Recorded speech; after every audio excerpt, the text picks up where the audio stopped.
Let's talk about Kentucky versus Ole Miss. Ole Miss is favored by 17.5 points versus Kentucky. Kentucky obviously 2-2. Ole Miss is 4-0. Kentucky's 2 losses, South Carolina and UGA back-to-back weeks. The offense for Kentucky, not very good. 86 in the country in points per game. Yards per play is 91st in the country. And Tyler, you were right when you said it. They love to run the ball. They run the ball 61.42% of the time, which is very high. They only average 4.3 yards per carry, though, which is 68th in the country. And then when they pass the ball, they only average 6.8 yards per pass, which is 75th in the country. So just a below average offense in almost every aspect. Defense, they are very good, though. 12.5 points per game allowed. That is 11th in the country. Yards per play is 4.5, which is 27th in the country. They only allow 2.7 yards per rush, 13th in the country. But this is the weakness, the secondary. Yards per pass is 7.4. That is 74th in the country. Their sack percentage is quite good, though, 9.41%, which is 21st in the country. So they're actually pretty good at getting after the quarterback and creating pressure. The secondary just isn't able to hold up either way. On offense for Ole Miss and defense, they're honestly great on both sides of the ball right now. 48 points per game. That is 6th in the country. 8.5 yards per play, which is 3rd in the country. 6.1 yards per carry, which is 9th in the country. 11.9 yards per pass, which is 4th in the country. On defense, they're 3rd in points per game. They're 5th in yards per play. They're 1st, actually, in yards per carry. They're the best rushing defense. Passing, they are 28th in the country in yards per pass, and they're average at getting after the quarterback, 7.26% sack percentage, which is 43rd in the country. To me, this is an easy game. I'm taking Ole Miss big here. What did I just say? Ole Miss was the best run defense in the country. They're facing a team that runs the ball 62% of the time. Kentucky wants to run the ball. I mean, this is going to be a blowout, in my opinion. I don't think this game's going to be close. I'm taking Ole Miss here 41-10. So I would take the under here because it is 53. That gets you to 51. But I'm taking Ole Miss here. I don't think Kentucky has enough at all to threaten through the air. Do they have some weapons on the outside? Absolutely. I just don't think Brock Vandergrift can test this secondary, which is the weakness. But 1.2 yards per carry, number 1 in the country for Ole Miss. They're going to be able to stop those guys up front. I honestly just contain Brock Vandergrift in the pocket. That's going to be the number 1 key for me to keep him from running around and making plays. So I'm going to take Ole Miss big here, 41-10, and I'm also going to take the under in this game. Yeah, and I like that pick. This game is it's kind of a weird game. It's a noon game. I believe these two teams actually did play, it may have been last year or may have been 2 years ago.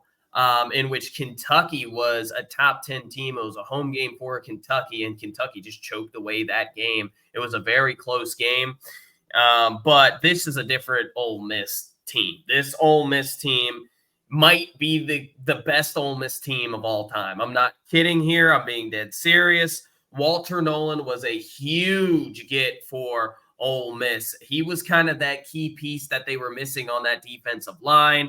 Oh, by the way, he's probably the most talented, and I get crap for this because of Michigan fans and obviously Mason Graham. Did you see that game he had against USC, mind you? But Walter Nolan's the most talented defensive tackle in college football. He reminds me of Jalen Carter. Probably not as fast as Jalen Carter, but still very, very good. He's definitely, in my opinion, I think he's the most talented. And then obviously Jared Ivey's right there for you. This defensive line is pretty much going to shut down the run. I think Kentucky's defense is going to get some stops here. Jackson Dart has had a breeze these first 4 weeks. In fact, he might be the Heisman. If the Heisman ended today, he would probably be number 2 behind Cam Ward. But Bentley and Parrish have been really good additions. Losing Judkins, Paris has stepped up, and same with Bentley. It doesn't really matter who they put at running back because their offensive line, which has, I believe, 3 or 4 transfers there, has just been very, very good. And Trey Harris, my goodness, why is no one talking about Trey Harris? Almost 700 yards in the first month of the season there. He's pretty much unguardable for Ole Miss. And obviously, Wells Jr. I believe he was from South South Carolina. So, yeah, that's a pretty big addition. This is a team that did fill a lot of holes in the secondary with Moore and Hamilton. And obviously, John Saunders Jr. has been relatively good thus far. I think this is a slightly closer. You said 41-10. I think it's going to be slightly closer because I am trusting Kentucky's defense in their front seven and Mark Stoops to sit on the ball as long as he can. I think they'll actually slightly be able to run the football. Probably not as well as what they did against Georgia. Again, that was such a weird game. But I think Kentucky slightly competes, and this is a 30-14 type deal or 30-13.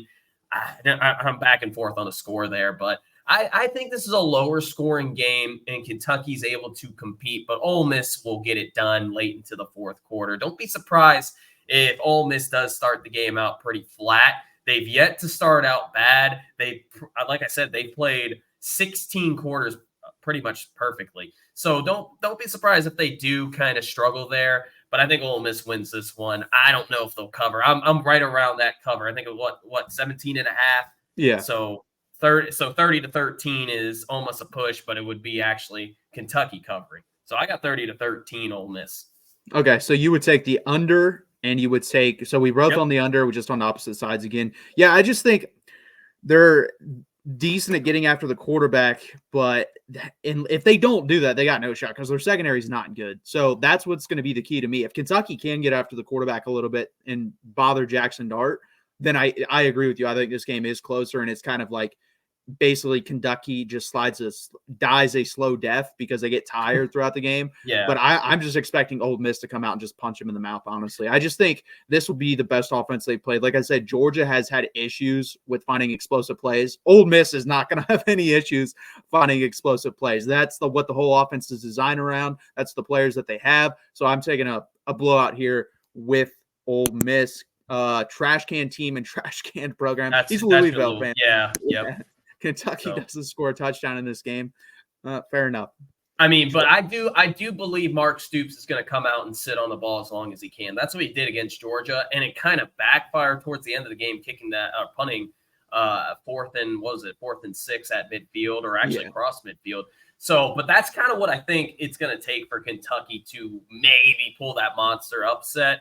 But I think Kentucky will compete in this game. They'll actually surprise you there. They're not that bad. They're on that lower tier of the SEC. Well, you have Mississippi. Well, let's be real here. You have Mississippi State right here, and then the second worst SEC team, which could be Florida, Kentucky, I think it's Florida. maybe South Carolina or Vandy as well. But anyways, I do think it's going to be a lower possession game to where Ole Miss gets about maybe 9, 10, 11, and that's not really what Lane Kiffin would want in this situation.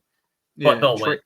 Noah Long says Trey Harris is the top 3 wide receiver in this class. I think. I mean, maybe he's at best 3 because to me, it's going to be Luther Bird and Tedoroa McMillan. Those are going to be your 2. I don't know. I guess number 3 is going to be based on what you need exactly, but a lot of good wide receivers. Yeah, not as good as last year for sure, but still good. I feel like every year is pretty good, honestly. Yeah, but when I was thinking about last year, I'm not going to say I'm biased. What I saw, in my opinion, I thought A.D. Mitchell was the 3rd best wide receiver coming out last year.